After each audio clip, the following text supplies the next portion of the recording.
Alright, I guess I'll get ready to get going and, where's my other shoe? Hey dear, have you seen my other shoe? I haven't seen it. Huh, I guess I'll have to go, look around for it. Alright, right back. It's by the back door and... Nope. Huh, it's not in the game room. Alright, moving on. Alright, I don't think Tink has it. Don't you bloody no. It's not in the toilets. Huh.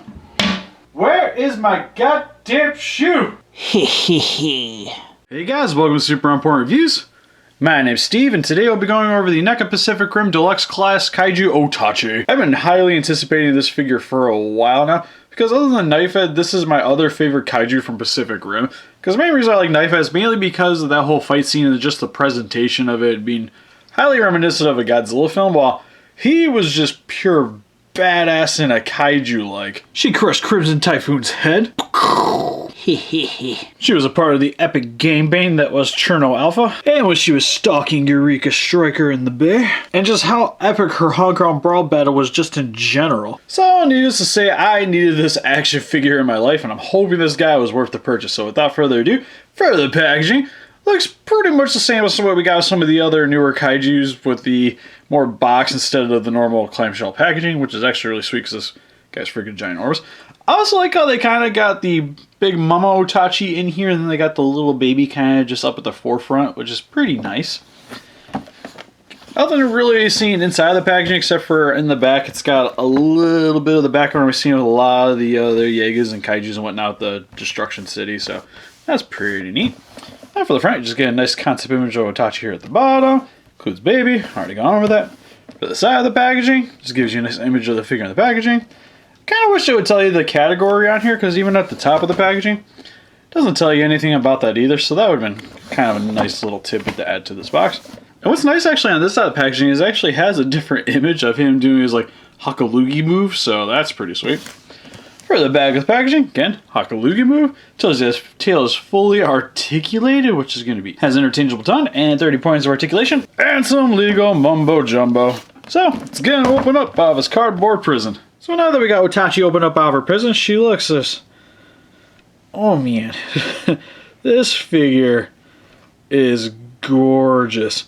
Really love the overall profile that she's got going on here, and just you can see from just here just how good this figure looks. But before we get into more of her, first we're gonna go over Baby Otachi. For the little guy, it looks really nice. Really like the red skin tone that they got going on here.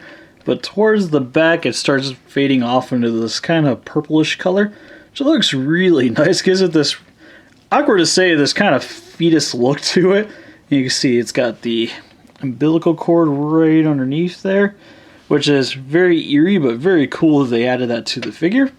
Also just love how they got like the little eyes there, look really nice, really nicely detailed.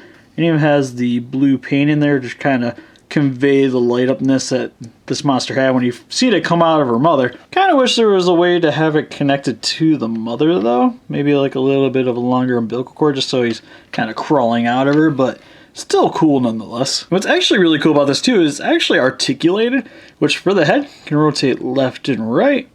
Wouldn't recommend going all the way around because of the umbilical cord that's wrapping around his neck, but that's still pretty cool that they add a little bit of articulation there. And I don't think, oh, yep, the arms can move. So both the arms can move up and down. Go all the way around. So that's actually really nice. And again, something that this figure didn't really need, but it's really sweet that they added it to it. And then getting into Mama Otachi's detail. Head sculpt turned out amazing. Really love all the details that they got going on here. And especially the paint job. Like there's nice blacks in here. Really dark browns, got some blue on here on the lips here. So just really nice attention to detail on this figure. Really like the bone color that they got going for the teeth here too. Snout turned out pretty epic, kind of reminiscent of a bat. And then for the eyes here, look really sweet as well. One thing that might have been nice is she kind of has that kind of like look like she's just, huh? Like just a little bit in shock or just kind of staring for the sake of staring. Might have been nice to maybe have a little bit more of a fearsome look, but still looks really nice on this monster. Not too much to really complain about that. And then, if you open up the mouth here, You can see the nice blue paint job that they got going on here. And what this is to help replicate the glowing effect that she had in the film, where when she was opening her mouth, you just see all that blueness just kind of flashing around and all the froth and everything coming out of her mouth. And it's just all kind of bioluminescence. It's really sweet, and it looks really nice on this monster too. You can even see some little teeth here on the side of the mouth here. And then the tongue. Tongue actually is pretty nice looking as well. Really like the light blue and the dark blue that they got going here, and they even have the little bumps going on here.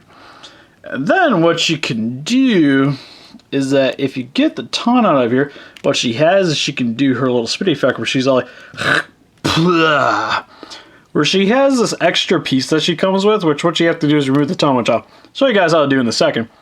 But it's to help make the acid effect that she had, where she'd pretty much hawk a loogie towards the Jaeger's direction. And this stuff would be just as corrosive as like alien's blood and stuff and just melt the armor up. And it's pretty cool that they come with this piece. Kind of wish it was a little bit more straighter. But I do kind of like the arcing effect. It kind of, again, really reminiscent of just somebody just snorting their nose and just spitting it out. So it's pretty cool what they got going on here. And what you do is when you want to put this in, is you have to remove the tongue here, which just wiggle it out a little bit. And this one's easy to pop out. But I noticed that with the original tongue that she comes with, it was actually a really big pain in the butt to get out of here because the tongue's actually painted all the way around. You can see right here some of the paint's actually been removed on the bottom from me trying to get it out. So that was a bit of a bummer. But what I recommend if you guys have a really hard time trying to get this thing in and out is just use a hairdryer. Really helps to soften the plastic up a bit and really makes it easy to pop that thing out.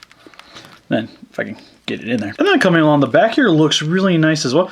Again, with just the overall paint job of this figure's entire body with this nice kind of like dark greens, browns, blacks, and even the little baby blue here is for the bioluminescence coming along the back here as well. And underneath of the tail section here, just really awesome. Again, just really phenomenal attention to detail. Really like the plating effect that she's got going on the back here.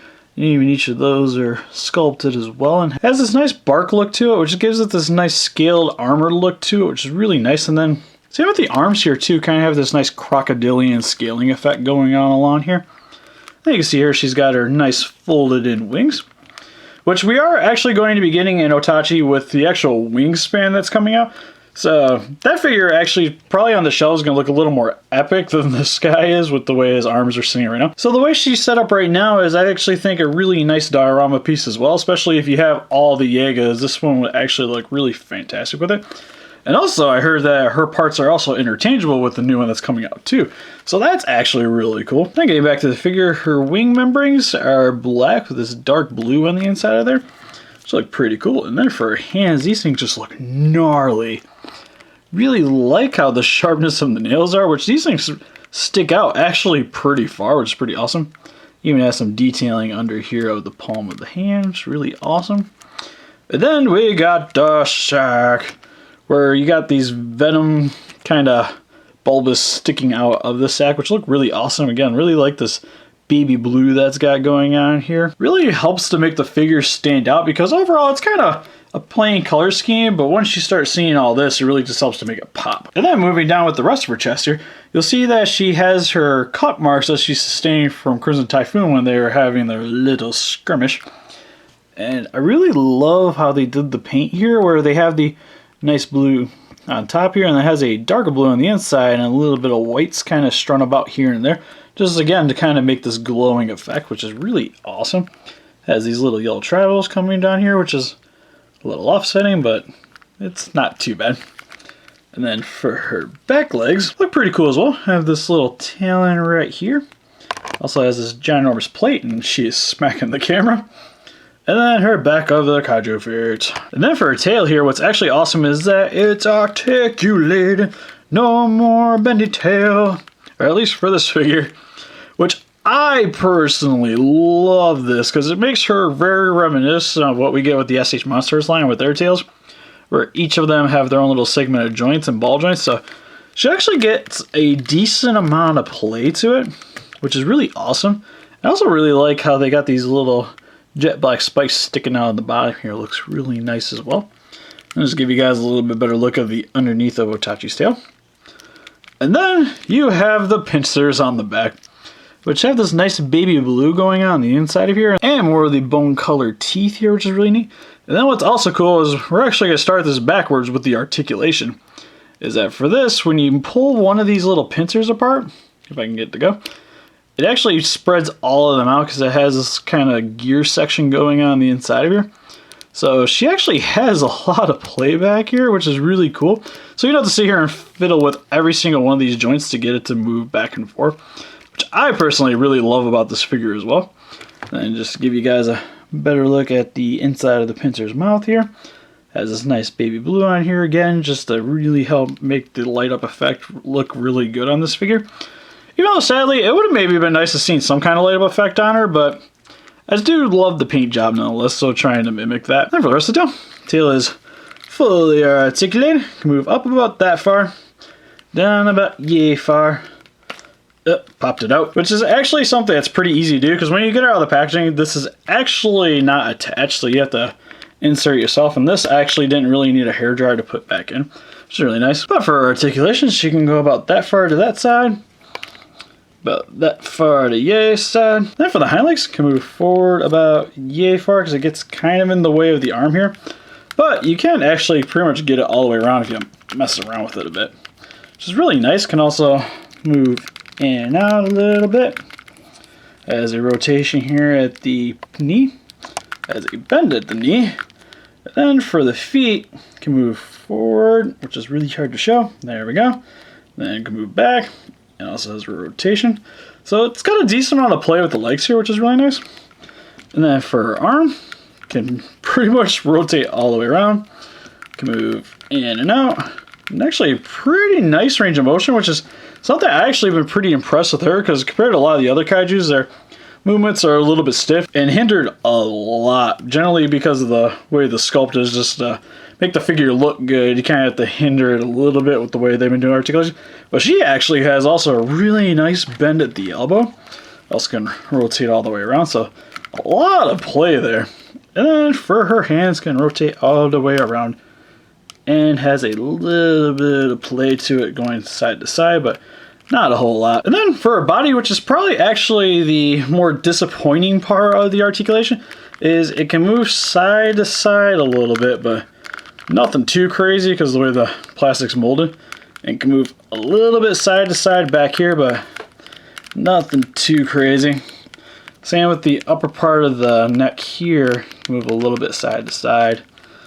A little bit of a crunch there. But it has a pretty nice rotation here, which is really nice. And then for the head, has pretty much almost a full 360. Generally stops about right there. And then for the mouth, like we saw earlier, it can move in and out. A little bit up, so you can have that overbite if you really wanted to, but not that far down because the little sac membrane here kind of gets in the way. So in terms of detail and articulation, she's already pretty much winning for me. But let's get her next to some of the other Gigas and Kaijus and see how they stack up next to her. So for some quick comparison, here's Otachi with some of the Neca Pacific Rim figures of Striker Eureka and Crimson Typhoon. And here she is with Hong Kong Brawl Gypsy Danger and Cherno Alpha. And here she is with her partner in crime, Leatherback. And here she is with one of my most recent NECA purchases with the NECA Alien Queen from Aliens. And here she is with the Ultra Axe Ultraman Tiga. And here she is with the NECA's 24-inch long Godzilla 2014. So overall for Otachi here, I think she turned out amazing. The overall amount of detail on her is excellent. And even though the articulation could be slightly better in the body, it's still very good overall, and I'll take it. And in terms of the rest of the Kaijus in Pacific Rim, she has the best articulation of all the other figures. So if you guys are a big fan of Pacific Rim and Kaijus in general, then this monster is for you. So what do you guys think? Have you guys picked up Otachi? What's your favorite scene from Pacific Rim? Or do you guys just want them to cancel the apocalypse already? Please let us know in the comments. We'll have closer pictures over on Facebook. If you want to click the link in the description below. Please don't be afraid to share this video on. And if you like this and want to see more stuff like this, please give us a like and subscribe. Thank you guys for watching.